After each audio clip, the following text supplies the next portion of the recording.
she's like, that sounds like it's gonna be great. I can't wait to see my parents. And then as soon as she says that, the world snaps for her. A time is apparent on her device. Whatever graphical bug was going on appears to have faded. It says it's about 5:45. Fuck it. Yeah, a twin brother named Courtney. Perfect. So the only pictures she has of her brother are from a few years back. It's a peculiar text. One word just says don't. Oh no. She feels the train start to rumble and like shake.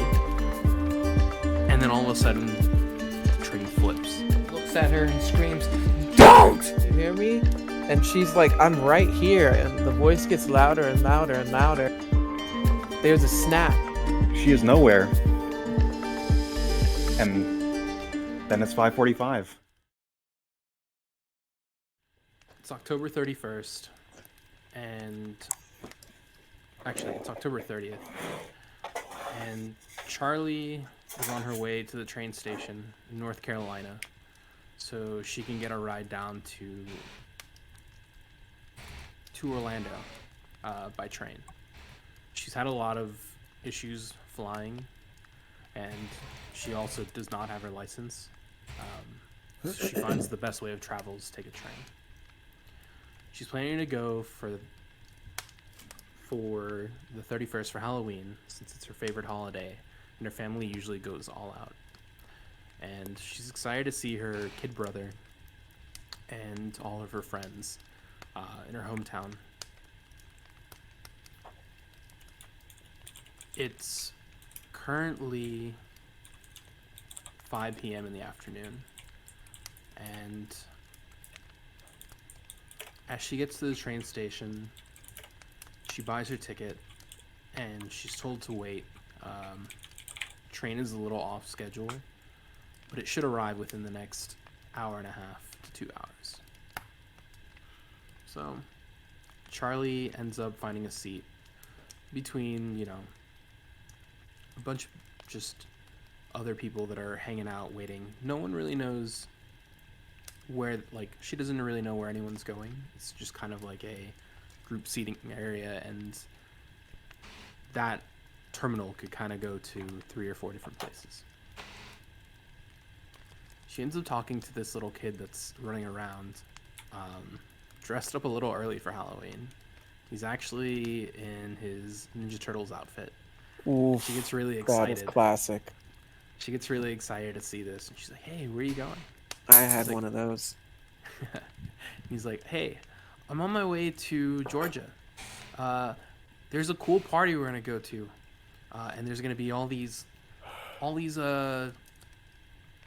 family members. My cousin, my aunt, my grandma," and he begins rambling, and Charlie is pretty excited, but she ends up starting to get a little tired, and she starts to doze off. And she's like, that sounds like it's gonna be great. I can't wait to see my parents. And then as soon as she says that, it's like the world snaps for her, and she goes to sleep. And she has probably the best sleep she's ever had. She doesn't even notice it. Nothing disturbs her. She's out cold. And when she finally wakes up, we don't really know how much time has passed. We just see that she's still in the same terminal, and all the boards are still going on. The ones with the time, that kind of tell you when trains are on schedule and stuff. Mm-hmm. But the whole train station is empty. And she is shocked. She's like, some kind of trick? Am I dreaming? What's going on? And it's so quiet. The only thing she can hear are the sounds of her breathing and the occasional flip of a monitor changing channels. And that's it. And that's where the story begins. Wait, is that me? Okay, I guess that's me. Okay. So from what you told me, like she went to sleep, she woke up, like she did get to the station, right? But like there was nobody in the station, No, or she got to the station, and she was there, and it seemed like a normal train station and everything. And then she fell asleep, and when she woke up, she fell asleep. Okay, and there was then nothing she's at there. okay, she's at the train station, nothing's there. Did she get to Orlando, or I guess I could figure it out for myself since she did No, just she didn't. isekai. She just slept. Okay, I got you. Give me a second. Let me these cards real quick.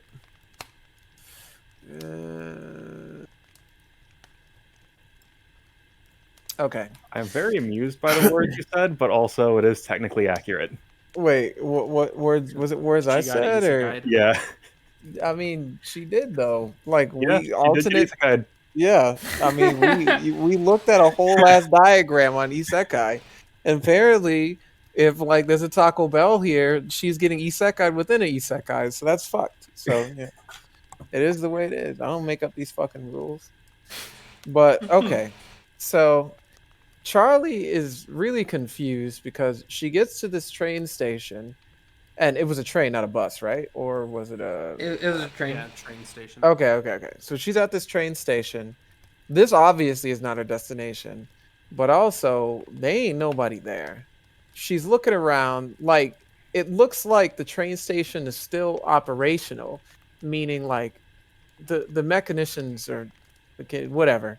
Things are still moving around, monitors are still blipping up, and it's starting to freak her out a little bit because it's almost like it looks like, like the computers are still running and like typing for themselves and shit like that, and she just doesn't really get what's going on, but she tries to like check her phone to see what time it is. And she goes, and obviously, like it seems that she doesn't have any service. And when she tries to look at the time, it's almost as if there's some type of like glitch on her phone. So now she's definitely freaking out because like she can't even get reception or do anything with her phone. Give me one moment because I need to look through these cards because I am just talking out my ass. So one thing she did want to try to do was check her previous messages because she doesn't get any reception, but it does look like she can look at previous messages she had. And so Charlie has, you know what? Fuck it. Yeah, Charlie has a twin brother. Uh, God, we have Charlie. I'm thinking about a good name. Fuck it. Yeah, a twin brother named Courtney. Perfect. All right, so trying to go and see what were the last messages that like she had like with her twin because she was excited to go and see her brother, and it was just going to give her some type of uplift from the situation, some type of connection with home, since obviously she's disconnected right now. And she was just, reading a few messages that, the conversation they had. They were joking about one of their favorite shows and whatnot. And it kind of gave her a very strong feeling of, like love, familiarity that basically gave her a little bit more of the strength to move forward in this situation. And little did she know that was a bit more of what she needed, because when she started feeling something, like she could actually see the image of somebody at one of those computers. And she ran up to the desk to try to get some answers as to what's going on and where she is and how she can get back to where she needs to get. And I'm going to pass. Y'all deal with this now. All right. So, to summarize, she has checked the messages on her phone, and like felt some sort of familial connection there, and like in feeling that, the world is becoming slightly more clear. Yes. All right. Let us see here.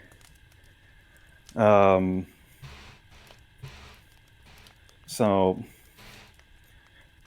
she's still looking at her phone, and like with the world in a little bit more clear view, a time is apparent on her device. Whatever graphical bug was going on appears to have faded, and it's about says it's about 5:45, which, of course, she was told that her 5 o'clock train was going to be late, and a glance at the ticker suggests that it's about to arrive. Which also has a message from an unknown number.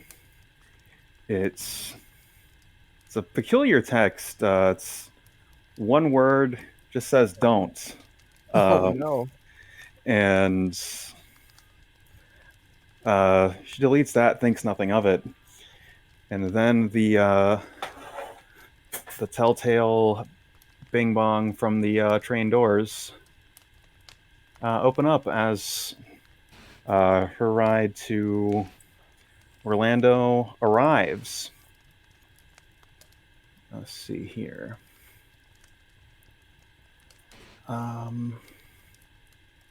She gets on the train, still in a little bit of a haze, and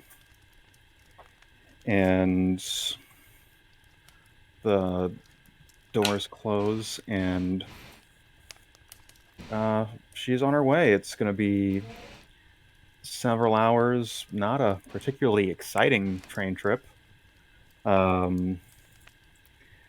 As the scenery around her begins to transform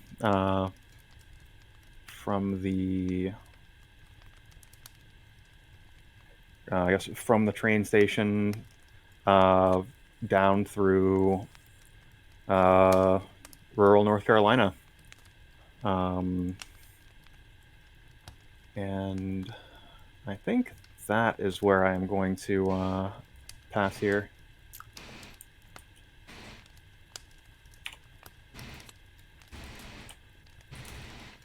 Ooh, that's a word I can use. So, Here. just to recap real quick, she goes through the doors and the station turns into rural North Carolina. That was left intentionally vague. Like, it can be metaphorical, it can be literal, it can be both. Because like reality seems to be somewhat flexible in this context of the story. Also, don't forget to change the character. Yeah. So yeah, if you want to do something with that concept, you have open season there.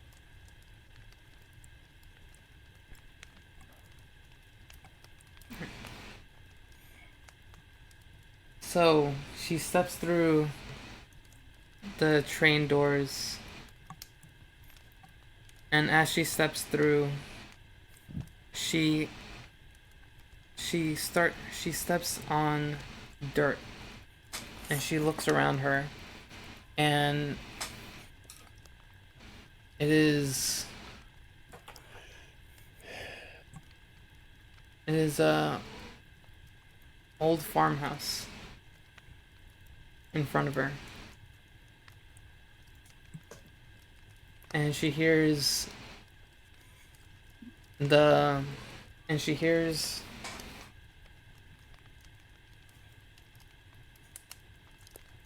children talking to each other, laughing, playing across in next to the farmhouse.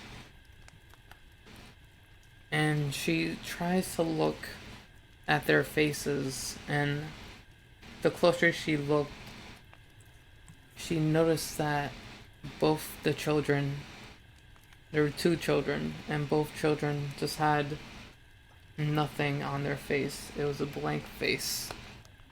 Ew. They continue to play and act like normal children. And Charlie takes a step back and then hears a giant horn of a train, and then she's right back on the train.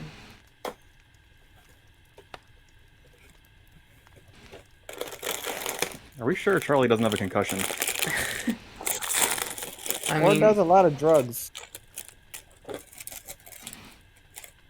Or got a concussion because of drug use. I mean, something snapped in her head, so that's for sure. But Could have been that kid. Fuck that kid. Continue.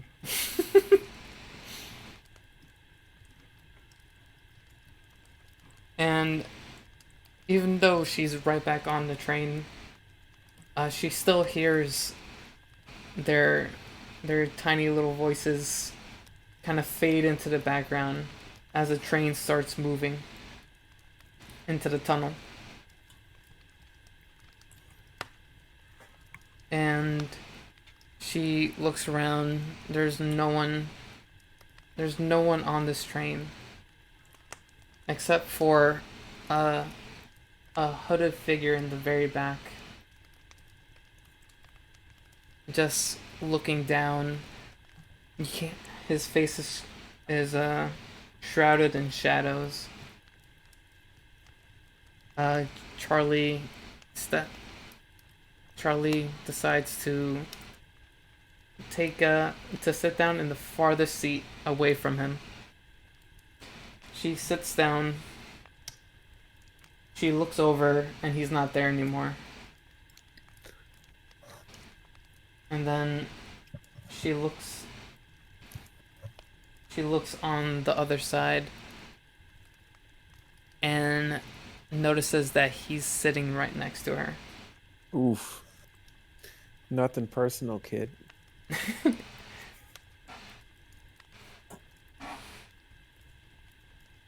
And he's whispering something. And Charlie, at first startled, but now is trying to hear what he's saying. No. She gets closer. And then suddenly the man looks at her and screams, "Don't!" Oh yeah, I forgot all about don't. And at that sound of that noise, the being disappeared like a ghost.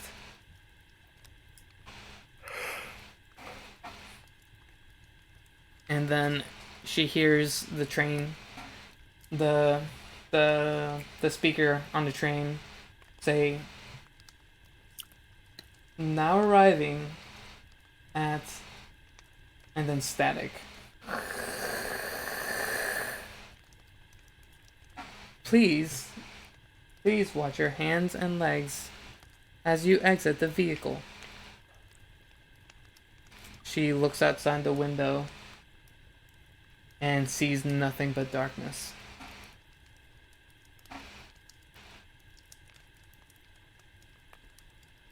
She then sees the two children playing in the darkness, running around as the train doors close again, and then the train starts to move.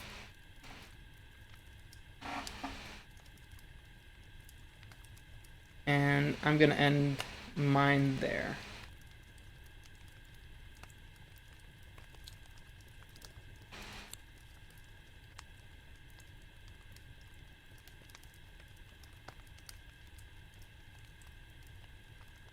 Pretty sure it's Blake.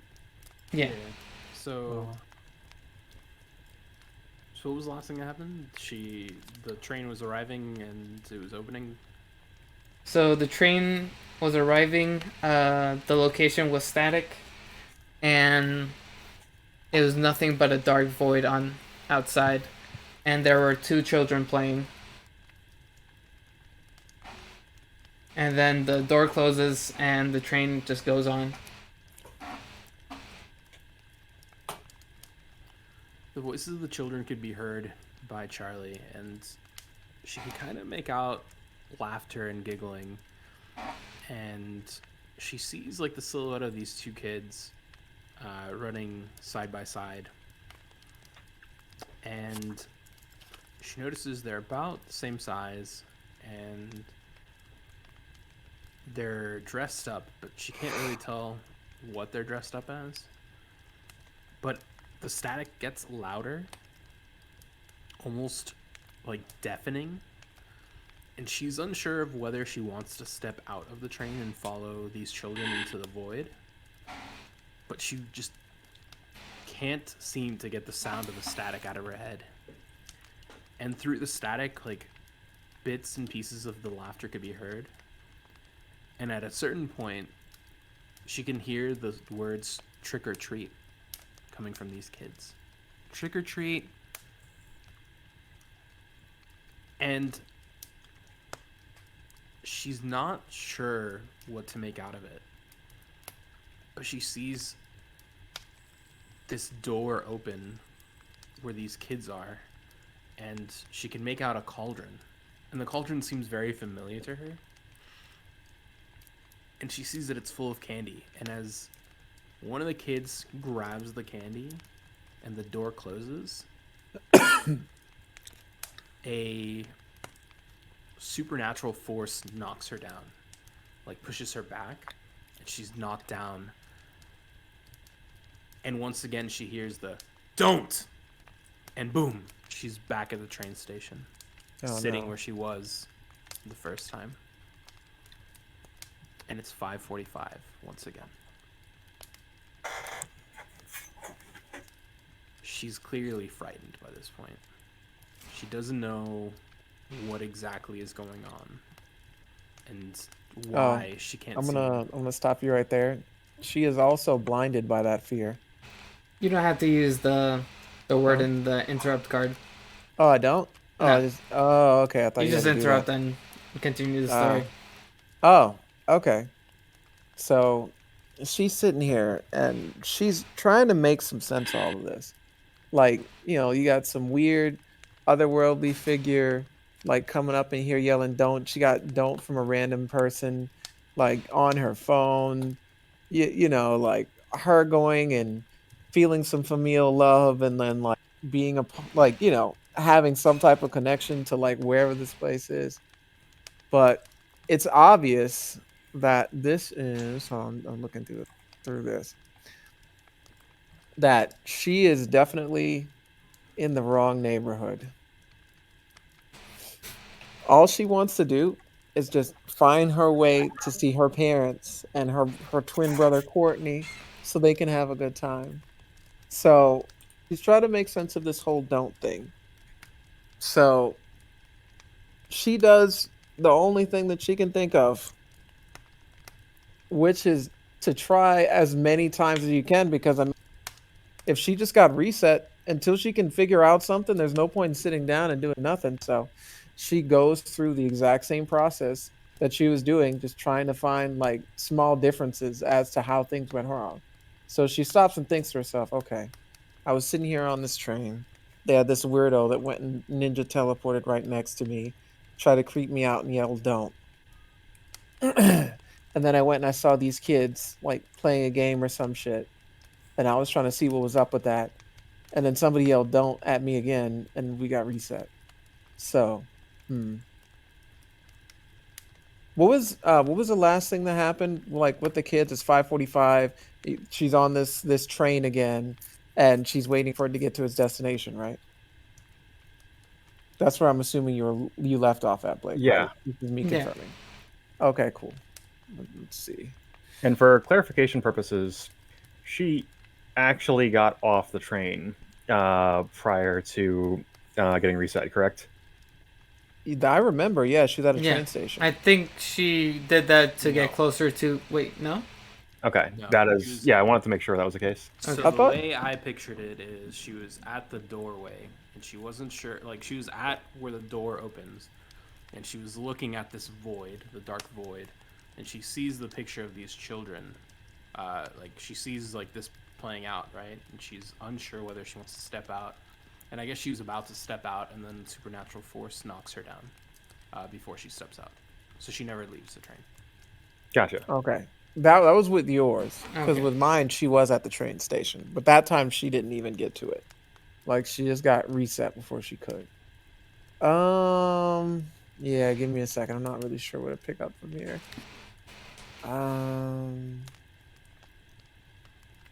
Shit.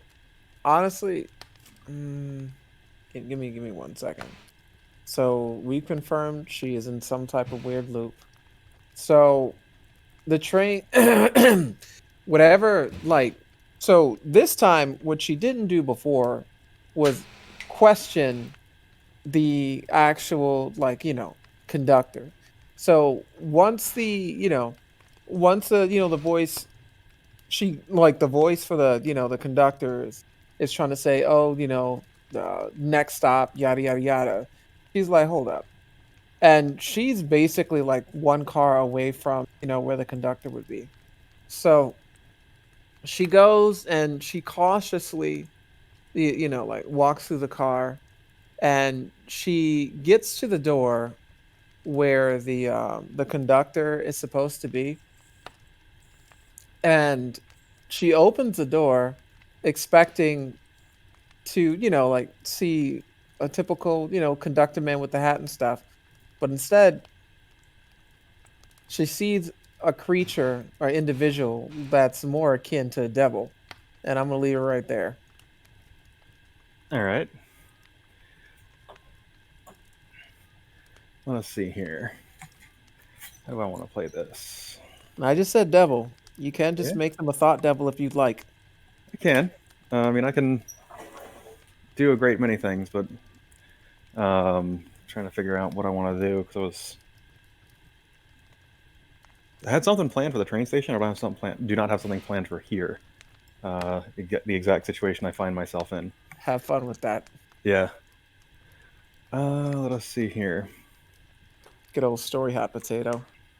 Yeah, that's the way it goes. Let's see. So Charlie looks upon this devilish figure and asks the question, "Hey, are we going to Orlando?" And the person conducting the train doesn't seem to respond. Doesn't really seem to notice. And it's about at that moment the black hooded figure swings around Charlie from her blind side and loudly exclaims, "Don't!" What an asshole. Yeah. So, the train comes to its first stop, rural farmhouse in North Carolina. Doors open, doors close. Comes to its second stop. The doors open, and it is nothing but blackness. Train comes to the third stop, as it is. Let's see here.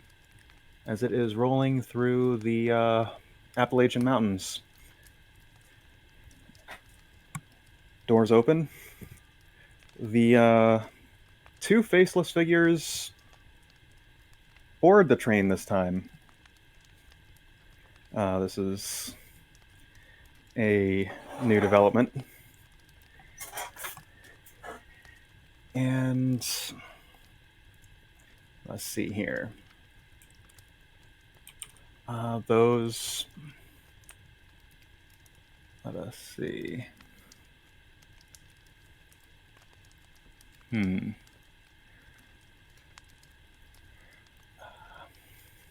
Oh, switch it over to Cindy's character. Oh, Oh yeah. my bad. No, you're good. Bagman's cool, but Let me like this see. is a different person. And one of those two figures, just seemingly out of nowhere, uh, lunge at Charlie with a knife, and right before the blade can make contact, Charlie finds herself at the train station. Ah, fuck. And once again, it's 5:45. Once again, a message from an unknown number. It says don't. Um, and this time, Charlie's starting to work through, well, what does don't mean? Um, does it mean don't get on the train? Um, so the train pulls up. Bing bong, doors open. Doors close. She is still seated on the bench. And as the train pulls away, the horizon seems to draw closer. And it's almost as if everything to the north of this train stop is just beginning to vanish as the train pulls away. When the train leaves her field of view, she is nowhere. And then it's 5:45. And I'm going to pass turn. All right. So, I actually do want to ask this real quick. Do you intend on the loop starting over? Yes, Okay. I should have said it's 5:45 again. And she's at the train station again. All right. So, Charlie realizes that that's not gonna work. She is trying to think. Don't. Why does that sound so familiar? And as she's thinking that, the train comes up and stops in front of her. The doors bing bong and open up. She realizes there's no other way. She walks in the train, and just as the other two times, as she steps on, it's rural North Carolina at a farmhouse, and she sees the two faceless kids playing, and she tries to motion over to them, but they don't react. So she calls them, "Hey, hey kids!" And the kids stop, look at her. Look at her, and then look at themselves, and look at each other, and then they giggle and run up to her. As they grew closer, she realizes that their faces aren't actual like nothingness, but there is a slit, not lips, but a slit where the mouths are. And anytime they giggled, the slit opens up just slightly. They go up to her, a fence in between the kids and Charlie. And Charlie asks, where am I? And then the kids, who are one girl and one boy, starts to giggle. And then the boy says, "Please don't leave. Don't. Please." And as he says that, as the little boy says that, the loud horn of a train sounds, and she's right back on the train.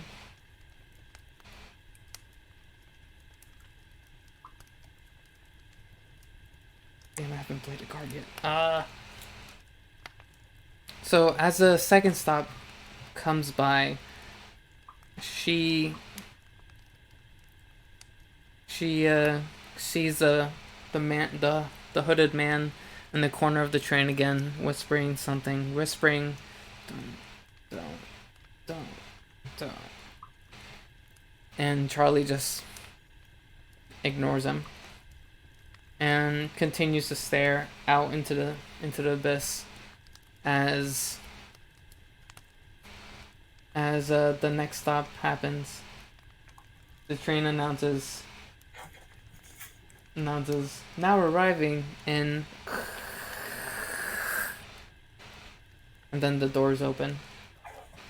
She sees the cauldron at the distance full of candy, and she walks into the abyss. And as she steps out, she realizes that she's at this summer camp. In this summer camp, there's a whole bunch of faceless kids running around, having fun, enjoying themselves. These kids are a couple of years older. I should say, like, they're teens. They're teens who are having fun at a summer camp, and they're all giving away candy to all the campgoers that are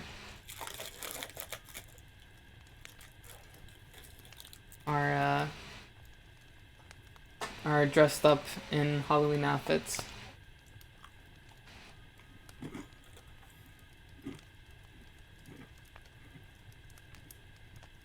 She sees two teens who look a lot like the kids from before, and sees the girl talking to another girl, giggling, laughing, enjoying themselves, as the boy comes up, whispers something to the girl, and then the girl pushes him away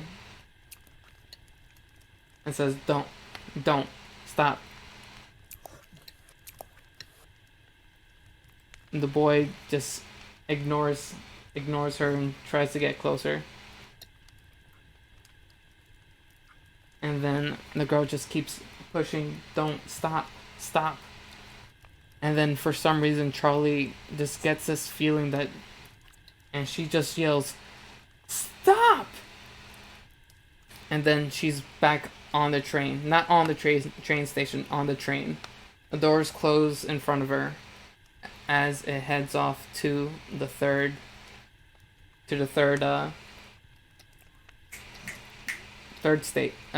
stop. And I'm gonna stop there.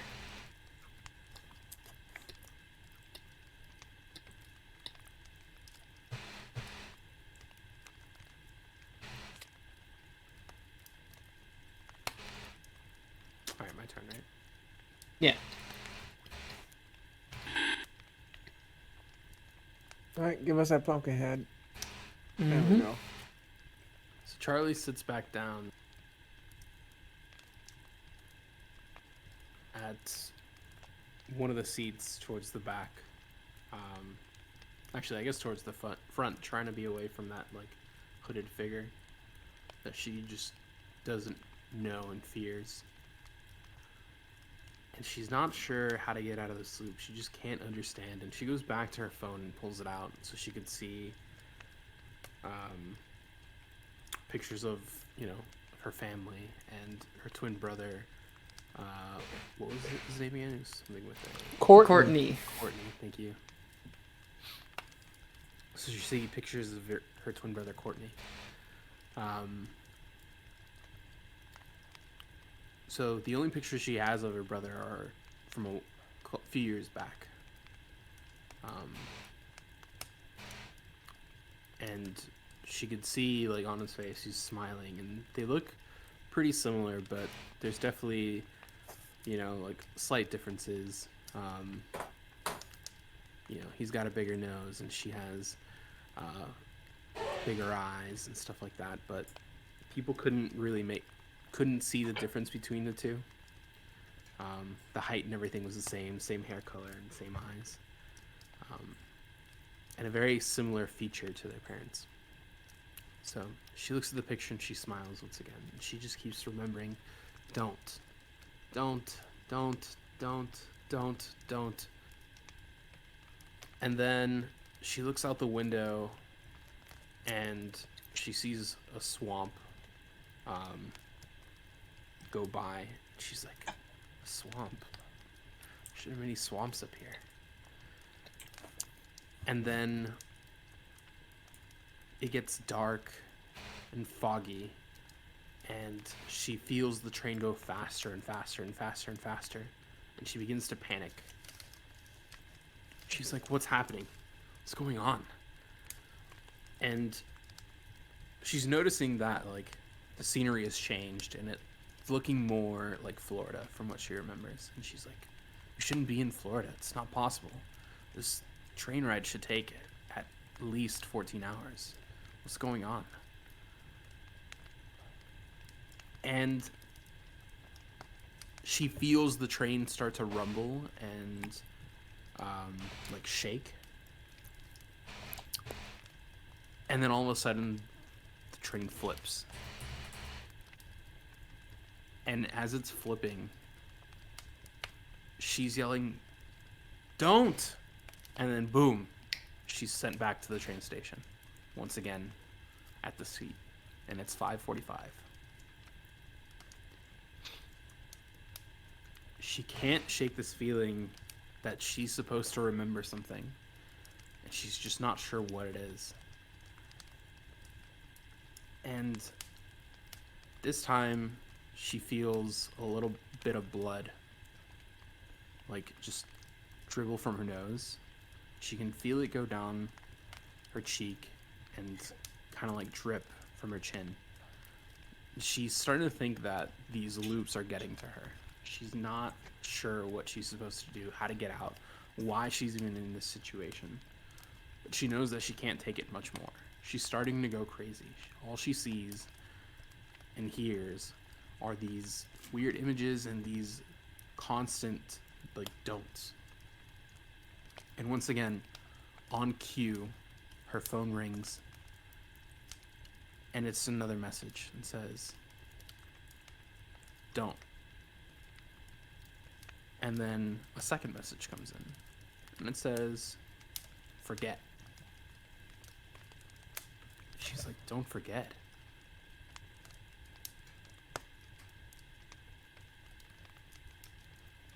She's sitting at the train station, her head in her hands, and she's starting to cry because she doesn't know if she'll ever get out of here. She feels like someone's playing a wicked trick on her, but she knows that can't be possible. Why? Why would this be happening? All she was supposed to be doing was to go down to Florida to see her parents and spend time with her and her brother.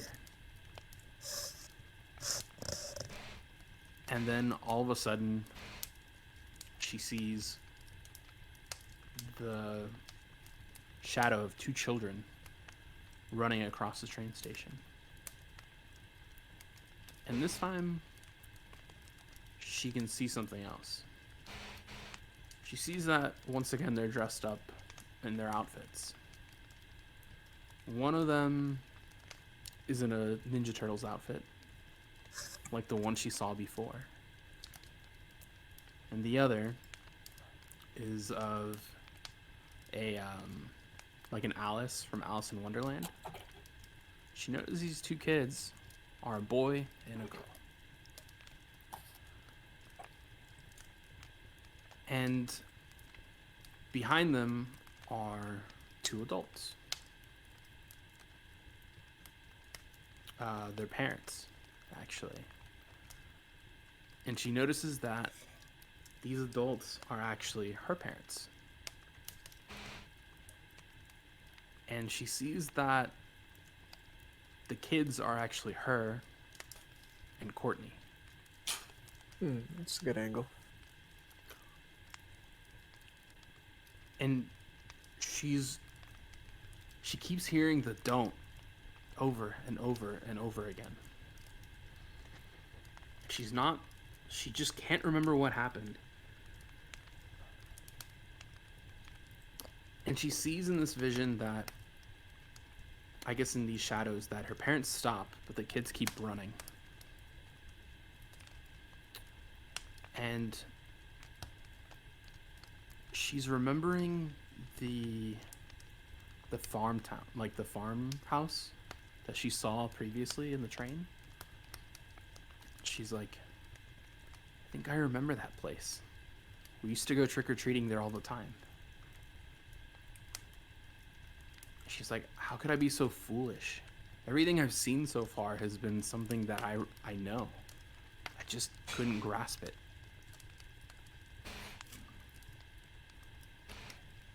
And she's like, don't forget. Don't forget what?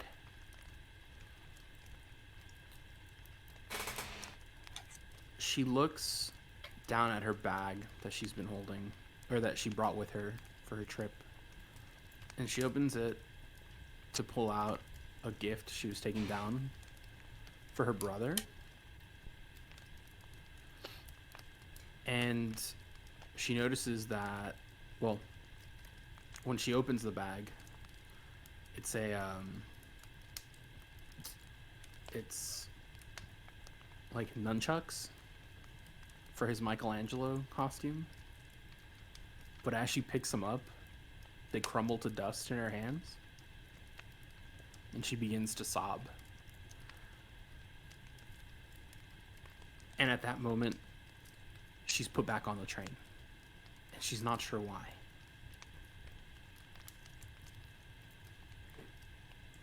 And we go back to the farmhouse, and we notice that the kids are alone, and it's really dark.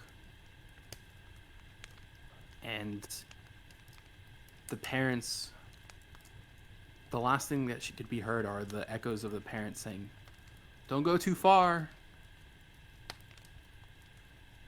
And Courtney and his sister, Charlie, end up running to the farmhouse. And as they go to the farmhouse, they open the door that is known to have candy. And as that happens,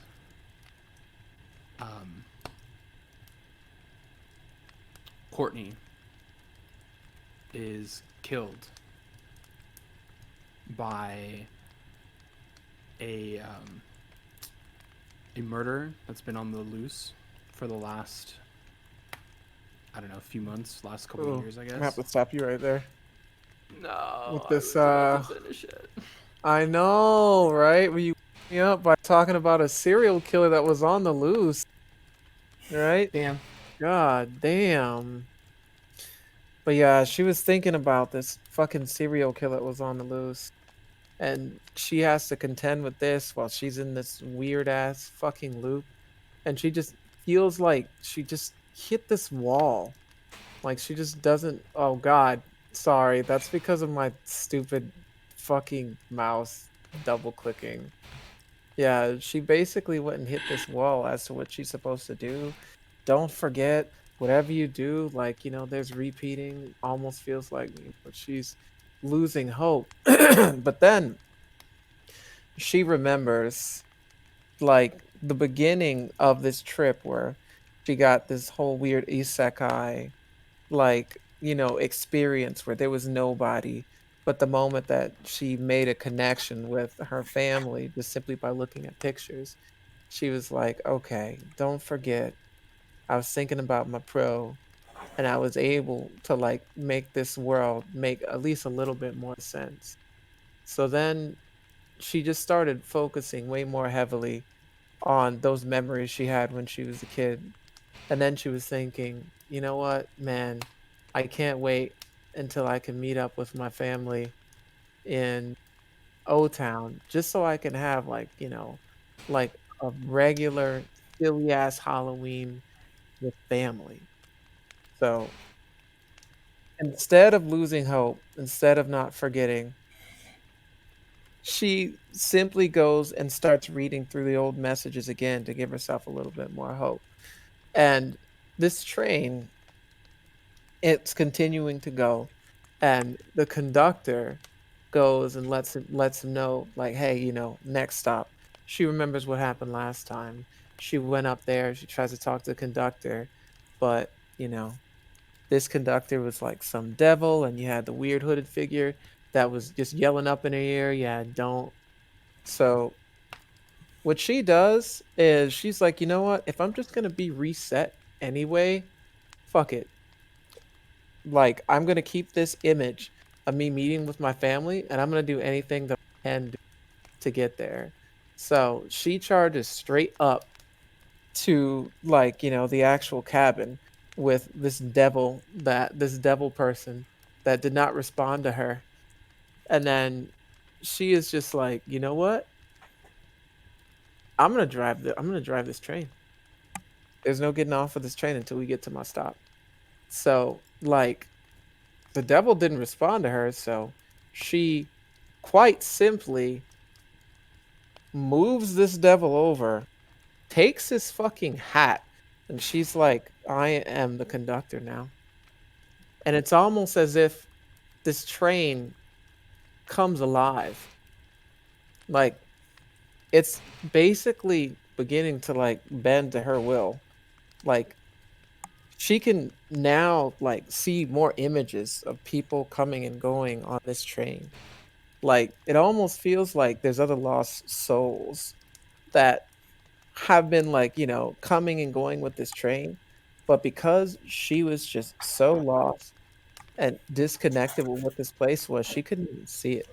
But she just continues to, like, man this train. She's seeing people come and go. She's looking out looking out in front of her, looking out to the side. And it's really strange because she sees these people kind of come and go, like they appear, they disappear. But she's starting to notice, like, some similarities. Like, she's going and seeing some of, like, the victims that were mentioned with this serial killer. And then she's starting to realize, fuck, am I in, like, some type of purgatory? Did something happen to me? And then she continues to think toward whatever she can to remind herself of her, like, her parents, her mother, her brother. And then she just thinks, like, man, mom, bro, sis, I'm sorry, mom, dad, bro, I really wish, like, I could talk to you guys right now. And then she hears her mother call for her. And she's like, what was her name again? It's been a long night. It was Charlie is the Charlie, big Charlie, character. Charlie, Yeah. the main character, yeah. And, like, she hears her mother call for her, and she's just like, "Mom, can you hear me? Can you hear me?" And she's like, "I'm right here." And the voice gets louder and louder and louder. And then, like, there's a snap, the same snap that Charlie had when she originally fell asleep on said train. She wakes up, and there's just this bright light in front of her, and she can see her mother above her. She's in a hospital bed. Like, when she went and she fell asleep, she realized later on that she was, like, the only survivor in the train crash. And, like, her mother was delighted with this weird gift of her own life that she got from her daughter that night.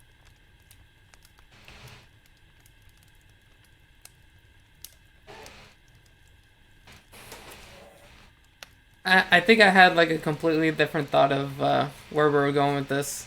I didn't know what the fuck was going on. Like, we were having these weird shaded figures, and all this, and then Blake threw it away, thankfully, when he randomly mentioned some killer. And you know what the sad thing is? I'm old, so I'm getting sleepy around this time. I'm half asleep. I'm like blacking out, and I hear serial killer, and I'm like, got him. Where both Blake and Zero, you two were going to go. Because Blake, I know you were about to hit your ending, and Zero, you were going to a different place also. Yeah, I literally that just needed to fucking finish the Uno sentence and I four-way. was on my ending. Got him. I I just had to say the sentence. Block! I would have finished my ending. Well, I fucking zero. Yo, hit you with that fucking reverse. reverse. I had this like idea of the brother Got him. actually being abusive. I figured that's where you were going. Yeah, and I was gonna have it so that she would be going to therapy. So when you said the forget part, I was gonna make a revelation where it's not don't forget, it's actually forget, and the don't is a different part. So those are two different parts of her life. So the forget was gonna be where she's in therapy and she's saying, sobbing, I just want to forget, I just want to forget, I just want to forget. But to be honest, all my cards were not good for this story. I could have used this one when describing the boy. But other than that, I was kind of struggling. Yeah, I didn't have a whole lot of cards that like felt applicable. Which like I think Blake had the right idea, and you did as well, of like, hey, leave the train so you can set a scene. Yeah. Because yeah, like I like without doing that, I really got nothing to play. Yeah, and what else was I about to say? Oh yeah, I was hoping we would go back to that mountain again. Hmm. I don't know why. I think it's just because like the mountains always look gorgeous to me, so. Hmm. But yeah.